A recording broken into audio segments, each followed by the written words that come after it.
Olá, meus amores, tudo bem com vocês? Vamos para mais uma aula de história, nossa aula de número 43. A gente está falando sobre os imigrantes, a vinda dos imigrantes para o Brasil no período imperial.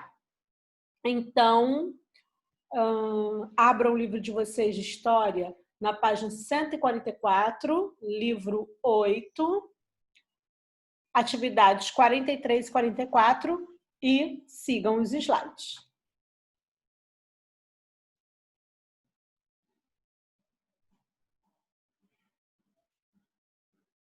Bom,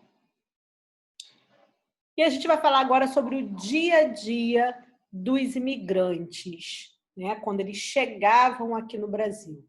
Então, assim que eles chegavam ao Brasil, eles, assim que embarcavam, que eles eram direcionados para alguns locais chamados hospedarias. Esses locais eles foram construídos a partir da segunda metade do século XIX, com a intenção de receber e abrigar os estrangeiros que desembarcavam aqui.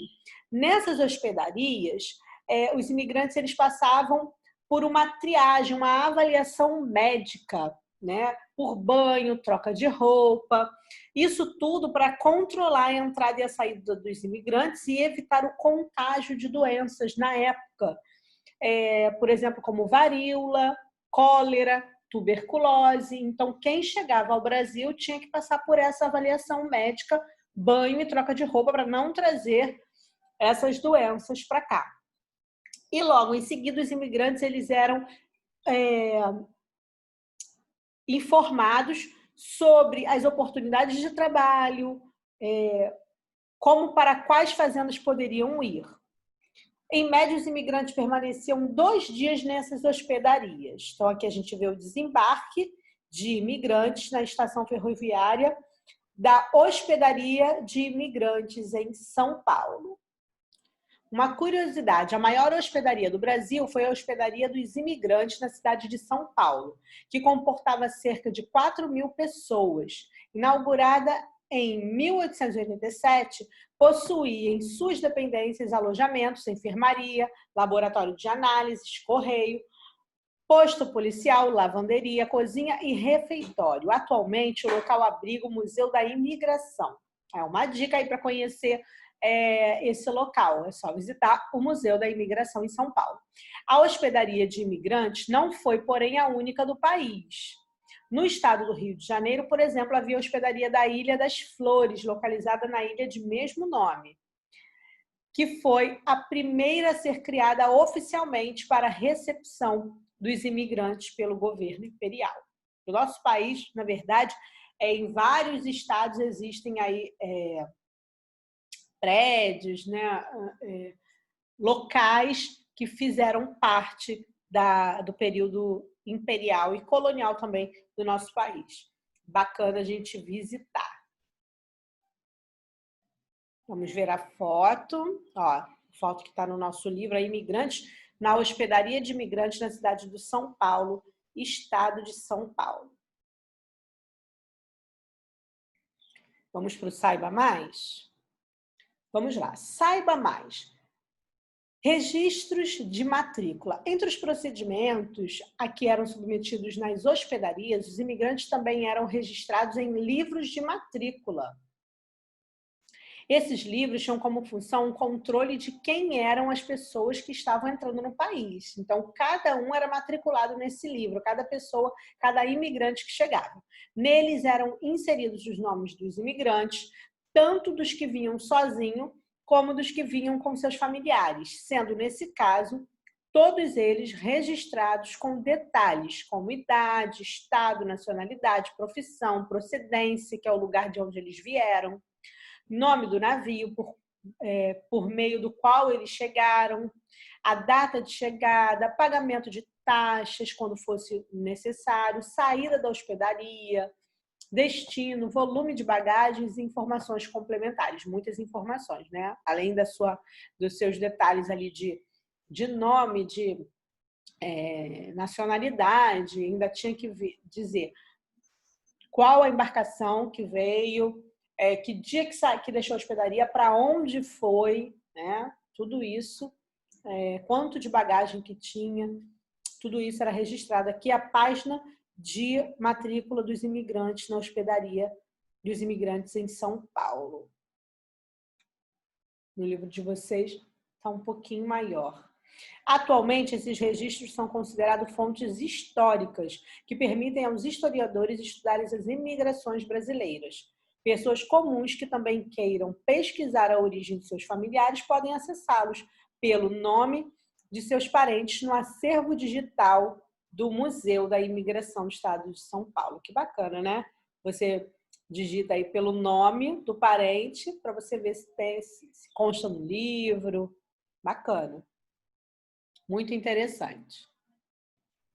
Bom, como foi dito, a maioria dos imigrantes que chegavam lá nas hospedarias, após a triagem e tal, eles eram direcionados, a maioria era direcionada ao campo, né, às fazendas. Então, como era essa vida no campo? Eles eram recebidos pelos fazendeiros e abrigados por eles em colônias. Esses locais, chamados colônias, eles foram construídos justamente para que os fazendeiros pudessem fiscalizar e abrigar esses colonos que vinham de fora, né, os estrangeiros. As casinhas eram todas iguais, construídas uma ao lado da outra. Lá nessas colônias já tinham mercadinho, né, a mercearia, armazém,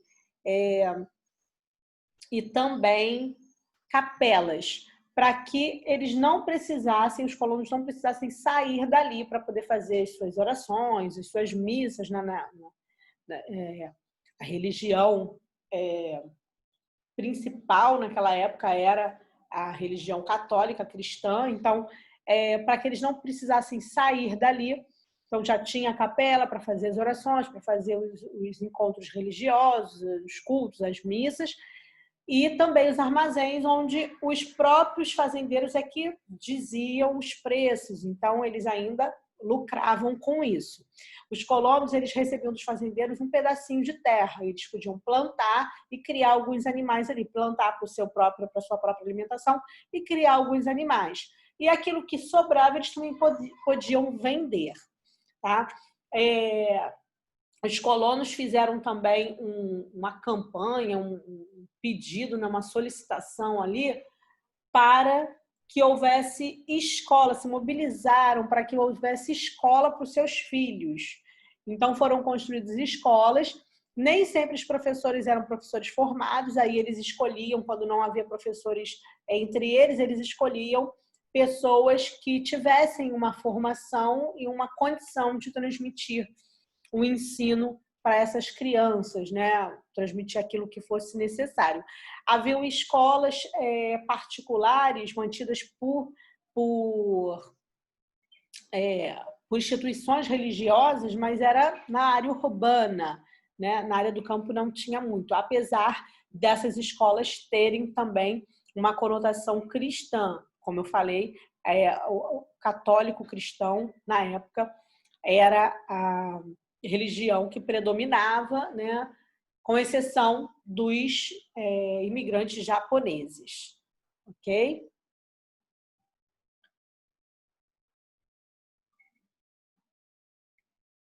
Como eu falei, na cidade, né, nas áreas urbanas, também haviam escolas particulares, havia escolas de imigrante. Nessas escolas havia o ensinamento da cultura do país, de onde os imigrantes haviam saído. Tinham escolas italianas, alemães, sírio-libanesas, entre outras. E aí eram professores formados mesmo para lecionar. Bom, com relação à moradia, nem sempre os imigrantes encontravam uma condição adequada de vida, né? Muitos moravam em habitações coletivas, que se chamavam cortiços. A gente já falou sobre os cortiços em alguns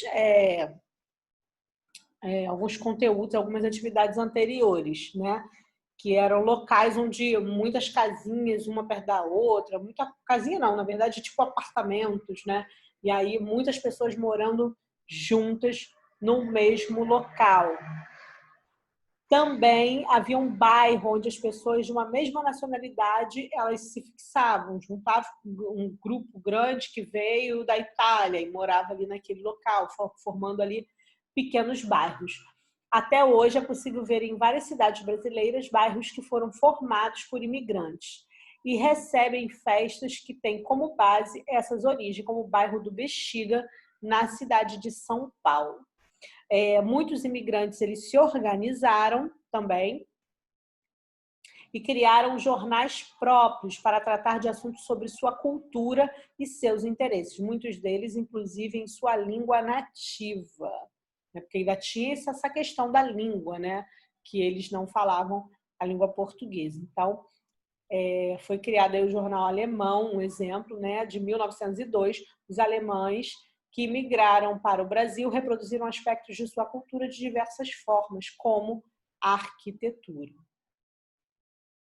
Então, além, né, do jornal, eles também trouxeram um pouquinho da sua cultura. Cada imigrante trouxe um pouquinho da sua cultura e a gente pode ver espalhado pelo Brasil, tanto na arquitetura, construções, pratos típicos, enfim, a gente já até conversou também muito sobre isso, tá?